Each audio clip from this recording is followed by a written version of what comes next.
Hey guys, and welcome to the Working Money channel. Guys, I wanted to bring this up because I think this is important. Ripple and Uphold money transmitter licenses are listed below. This one courtesy of Bank XRP. Good to see Bank XRP is back over there on Twitter, retweeting out Chad Steingraber's tweet here. Money transmitter licenses, again, from Ripple and Uphold below. Now, this is how many Ripple currently has, and considering they are now partnered with Uphold, I think now that we're seeing Uphold actually start using XRP in real-world settings in the United States, I think that is just going to be one example of what we are going to see coming down the pike next. If you guys didn't catch yesterday's video, I will link it up here in the top right-hand corner.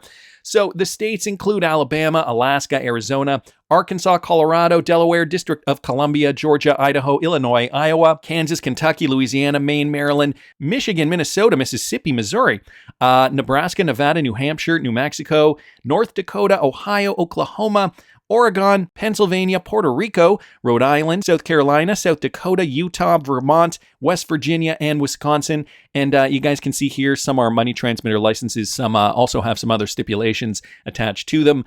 In Missouri, for example, sale of checks and money, and a transmitter license as well. Currency transmitter for Rhode Island specifically, seller of checks in Wisconsin specifically. So very specific on where Ripple can do business in the United States now through their new partnership with Uphold. But guys, I think the number here is just going to grow, especially once we do get final clarity. I think when the SEC lawsuit is finally all said and done, we're going to see a lot more XRP utility in the US running through that Uphold partnership. So wanted to thank Bank XRP and Chad Steingraber here just for posting that. On the topic of payments, okay, the IMF just posted this yesterday, yesterday afternoon. The global average cost of sending $200 from one country to another was about $12.50 in the first quarter of 2023, or 6.25%, according to the World Bank. Cheaper cross-border payment services would benefit people and economies worldwide. And so they give a list here. High cost, low value cross-border payments can incur steep fees. Look at the highest. Countries like, the corridor from Turkey to Bulgaria, for example, 52% in fees. So if you were to send $200, that would be $104 in fees to send $200. Is it worth it? You're thinking to yourself, is it worth it? Tanzania to Uganda, that's 34%. A lot of these corridors, though, are very unique, very underutilized. And so, guys, this is the reason why we see these steep costs. Generally speaking, you don't see these types of costs from, Mexico to the U.S. or Canada to the U.S. or, the U.S. to the U.K., those liquid corridors. We don't tend to see these types of fees, but this is the whole purpose. This is the reason why Ripple exists, and this is why all these banks from all these other countries around the world have been partnering with Ripple over the last half decade plus. How training and advice can speed cross-border payments and cut costs. This is directly from the IMF website, okay? They posted this at the beginning of this year. Faster, cheaper, and more transparent cross-border payment services have the potential to improve many lives by supporting economic growth, international trade, global development, and financial inclusion. The Group of 20 has prioritized such a process. That's because the financial links between countries, particularly between emerging markets and developing economies, face several challenges that must be addressed, including high costs and inconsistent charges depending on the countries being linked. So they explore how that is going to work in a new paper here that is linked. I will link this article in the description of the video for you guys if you're interested. And then they just talk about those fees, right? Average of 6.25% for G20 nations. But then, those corridors where we do have exotic conversions, it can go upwards of 52%. I can't believe that. I would never send $200 if it cost me $104, no matter how desperate I was. I would feel like, there'd be another way somehow. But you know what, guys, for a lot of these people in these countries, there are no other ways. And this is why Ripple is making a change. This is why these companies are partnering with Ripple. Countries, governments are partnering with Ripple too. The central banks of these countries, all going to be running on DLT technology very, very soon. And so, we've talked a lot about the implementation of that and how that's going to really affect flow, efficiency, and sheer volume of payments too, right? If things become easier to do, well, chances are volume is going to rise. Anders here brings this up, okay? An article on new instant payment regulations in Europe. Banks will be forced now. Okay, guys, it's not an option anymore. Banks are going to be forced to offer instant payments within Europe at the same cost as regular transfers. If users can send a payment instantly instead of one that takes 24 hours at the same cost, why would they choose the slower option? They won't. So it's almost kind of putting a stranglehold on the banks. Now they have to adopt, and they have to offer the better technology. If you can't beat them, join them. Boy, this really does bring me back to a lot of those old bearable guy riddles. I'm trying to look for the one that I'm thinking of right now. There's a specific meme, but I can't. I can't find it. Here I'm seeing some of my thumbnails from previous videos, but I can't find what I'm looking for. Basically, it was the one. I think it was that guy that has the choice to push between two buttons, and one is I think it's Swift deciding to not work with or deciding to use Ripple directly or use Cortazar 3 that runs on Ripple, and it's like, oh, the decision is making me panic and sweat. Anyway, basically, at the end of the day, I think the point comes across. XRP being utilized through RippleNet, whether these companies are going to like it or not. And, even now Europe taking it one step further, saying this is going to be law. They have to be at the same cost as regular transfers. So just bringing up some points here from earlier this year. New EU instant payment legislation has European banks scrambling. So that was from January of 2024. If users can send a payment instantly instead of one that takes 24 hours at the same cost, why would they choose the slower option? They won't. So this new system they're saying here is going to experience a massive surge in throughput, and this is why systems like the XRPL has to be able to scale. Even banks that have SCT instant implemented needs to review their systems to ensure that they can handle the load.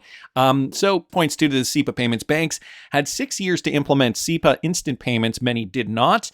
New EU legislation now gives them 9 months, and I don't know when this was from, but we know, guys, this is coming down the pike very soon. As a result of the higher costs and lack of adoption, only 14% of all SEPA credit transfers, or SCT, were instant payments in May of 2023. So that was about a year ago. In other words, though, when these regulations start to apply, instant payments within Europe will quickly take over. So wanted to thank Anders for that. And, just a reminder here, too, from our old pal, on days like today, just remember that crypto is still being adopted at twice the speed of the internet and should reach something like 1 billion users by the end of 2025, which is not that long away. Okay, this is the 10-year curve just showing us how what we've seen for annual growth, crypto users and total internet users, 76% growth over 10 years. And that was big at the time. Remember how big the internet got and how fast it got big. But cryptocurrency, guys, what they're saying, 137% annual growth. This is what we're going to see. Crypto users in the millions. And by 2025, 1.1 billion people are going to be using cryptocurrency. So huge growth here. And it's because of these integrated systems. It's because, the IMF is posting these types of articles. Banks have already signed on. The technology is in fact changing. The ISO 20022 standard is definitely a large part of that too. SEPA's instant payments, Ripple connected to them. And so Swift will become like Kodak. This one coming from Chad Steingraber.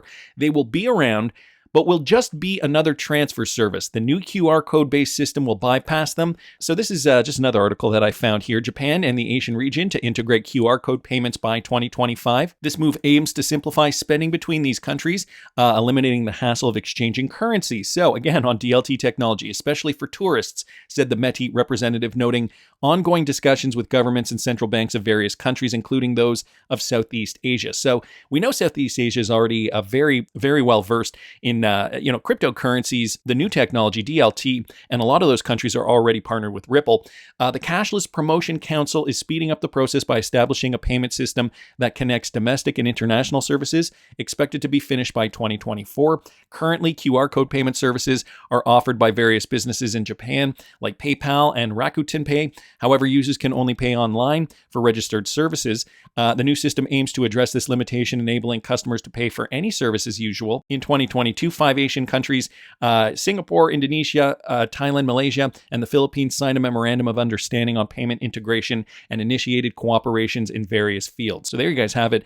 Over there in Asia, they're already connected. They're already committed to QR code payments by 2025, and that is going to be integrated into the entire system, on top of which Chad did bring this tweet up that he did retweet earlier, Pan-African Payment Settlement System. I did talk about Afreximbank in a video I did last week, but this was an article from this past June. Afreximbank expects up to 20 countries to use Pan-African Payment System by year's end. So it's not just in Asia, it's not just in the Middle East, it's not just in Europe, guys. It is coming to a country near you. Wherever you live on planet Earth, eventually we're going to see DLT technology just kind of overtake everything.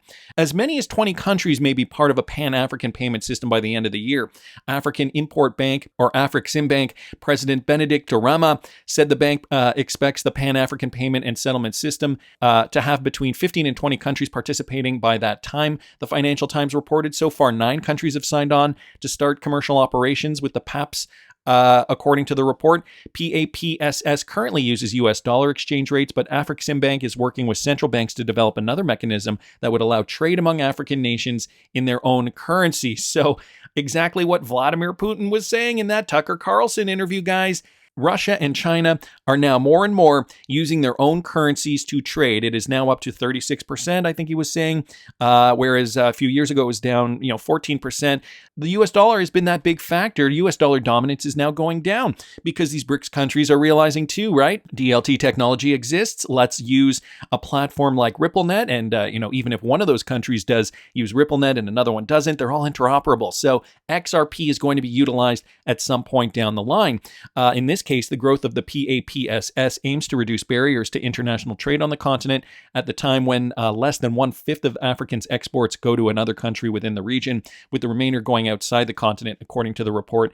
Afreximbank is budgeting $3 billion, though, to clear trades in dollars, but the bank aims to reduce the need for dollars as much more trade happens among countries in Africa, the report said. So just another stark example of how this monetary system is changing all over the world. In this case, we're seeing it in Africa, which also does coincidentally run on MFS Africa, which was rebranded later on to OnAfrique, which is in fact a Ripple partner.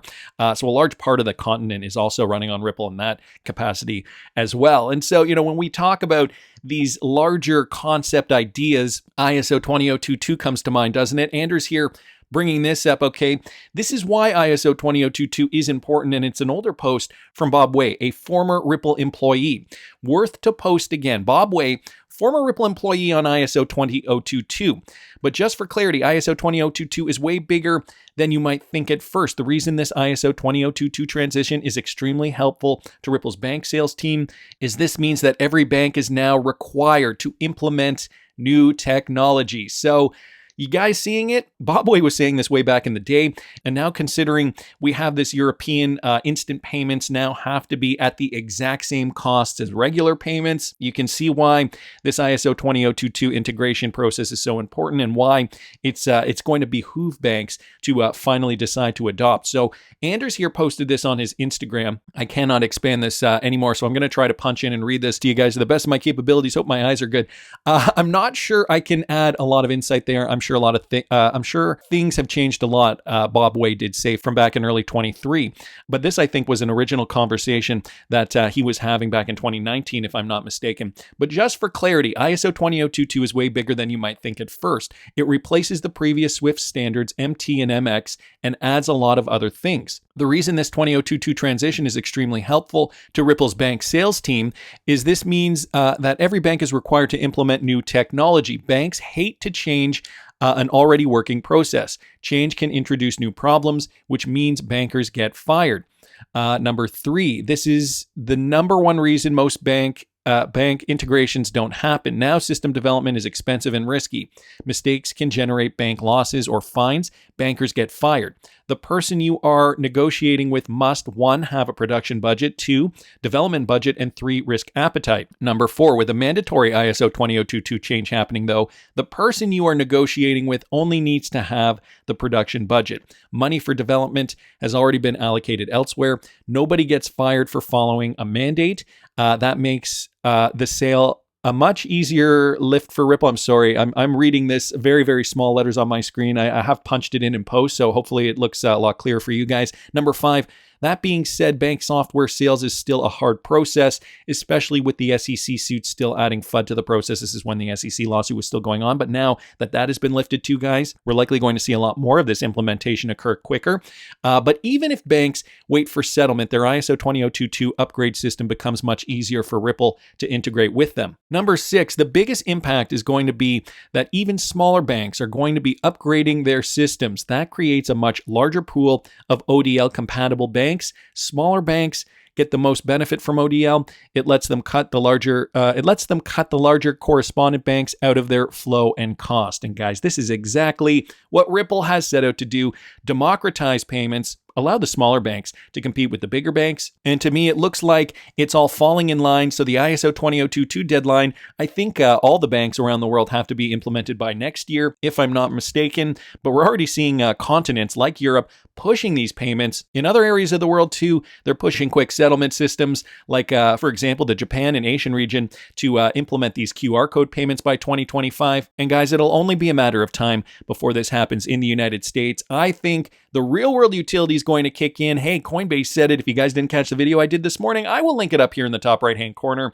So utility by 24 into 25. I don't think it's a coincidence that ISO 20022 is supposed to be fully implemented by then. That's just my opinion. I want to see XRP rally, guys. But I want to hear what you guys think. Please subscribe to the channel if you haven't already. Like the video if you like the content I'm providing. I always love hearing your comments. See you in the next one, guys.